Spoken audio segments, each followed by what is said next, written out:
अस्सलाम वालेकुम students. Exercise 4.4 question number 7 second part आपके सामने है, क्योंकि फर्स्ट और थर्ड पार्ट बिल्कुल ऐसा ही आपने खुद से अपने रजिस्टर्स पर करना है। तो यहाँ पर आप जानते हैं दो ब्रैकेट्स मल्टीप्लाई हो रहे हैं, रिक्वायरमेंट है फाइंड द प्रोडक्ट। और जब कभी आप दो ब्रैकेट्स को मल्टीप्लाई करवाते हैं तो हमेशा सबसे पहले फर्स्ट ब्रैकेट की जो फर्स्ट टर्म है उसको आप बारी बारी सेकेंड ब्रैकेट की तमाम टर्म से मल्टीप्लाई करवाएंगे। देन बिल्कुल वैसी सेकेंड टर्म को भी हम तमाम टर्म से मल्टीप्लाई करवाएंगे और फिर थर्ड टर्म को भी हम तमाम टर्म से मल्टीप्लाई करवाएंगे। तो सबसे पहले हम ए स्क्वायर को बारी बारी इन तीनों टर्म से मल्टीप्लाई करवाते हैं।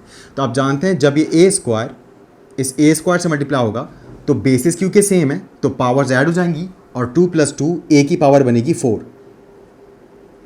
बिल्कुल वैसे ही जब यही ए स्क्वायर ए बी से मल्टीप्लाई होगा तो प्लस प्लस प्लस हो जाएगा, क्योंकि आप पहले साइन को साइन से मल्टीप्लाई करवाते हैं। ए स्क्वायर जब ए बी से मल्टीप्लाई होगा तो ए की पावर ए में जुड़ जाएगी, यहाँ ए पर कोई पावर नहीं मतलब 1 है, 2 + 1 3 होता है, ये बनेगा ए क्यूब और बी एज इट इज। उसके बाद यही ए स्क्वायर फिर बी स्क्वायर से भी मल्टीप्लाई होगा और आप जानते हैं क्योंकि बेसिस सेम नहीं है इसलिए कोई पावर ऐड नहीं होगी, जस्ट साइन से साइन मल्टीप्लाई करवा के आप लिख देंगे यहाँ प्लस प्लस प्लस और A square B square as it is.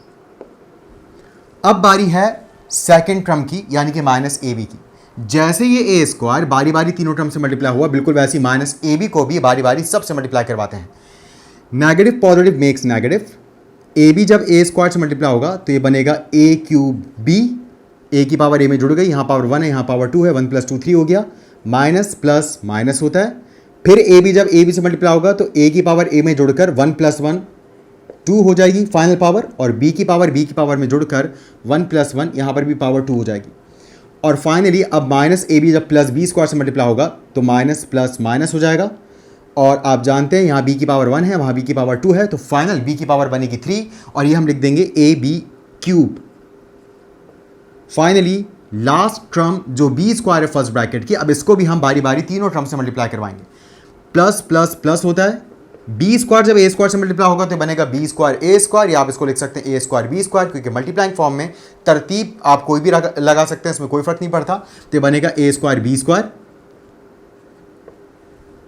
उसके बाद जब ये बी स्क्वायर ए बी से मल्टीप्लाई होगा तो प्लस प्लस तो प्लस होगा और यहाँ बी की पावर बी में जुड़ जाएगी और बी की पावर 2 बी की पावर 1 में प्लस होकर बी क्यूब बनेगी, तो ये हो जाएगा ए बी क्यूब।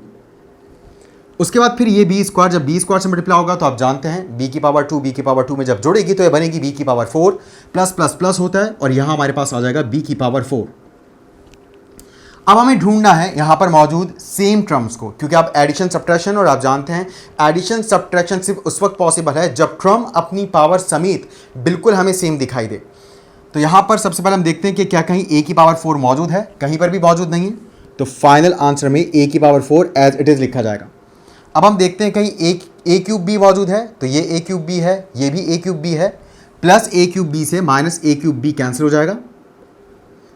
ए स्क्वायर भी यहाँ प्लस में ए स्क्वायर बी स्क्वायर और यहाँ पर भी ए स्क्वायर बी स्क्वायर मौजूद है माइनस में, प्लस ए स्क्वायर बी स्क्वायर से माइनस ए स्क्वायर बी स्क्वायर कैंसिल। अब बारी है ए बी क्यूब की, क्या कहीं ए बी क्यूब है, बिल्कुल ये रहा, माइनस ए बी क्यूब से plus A B cube cancel. अब हमारे पास रह गया सिर्फ A square plus B square जो कि प्लस में है यहाँ पर एज इट इज़, और बी टू दी पावर 4 जो कि और कहीं मौजूद नहीं, ये यहाँ पर एज इट इज़ आ जाएगा। यूँ हमारी मल्टीप्लिकेशन यहाँ पर कंप्लीट हुई। तो उम्मीद है कि आपको ये बहुत अच्छी तरह से समझ आया होगा। इंशाल्लाह मिलते हैं नेक्स्ट एपिसोड में, तब तक के लिए अल्लाह हाफ़िज़।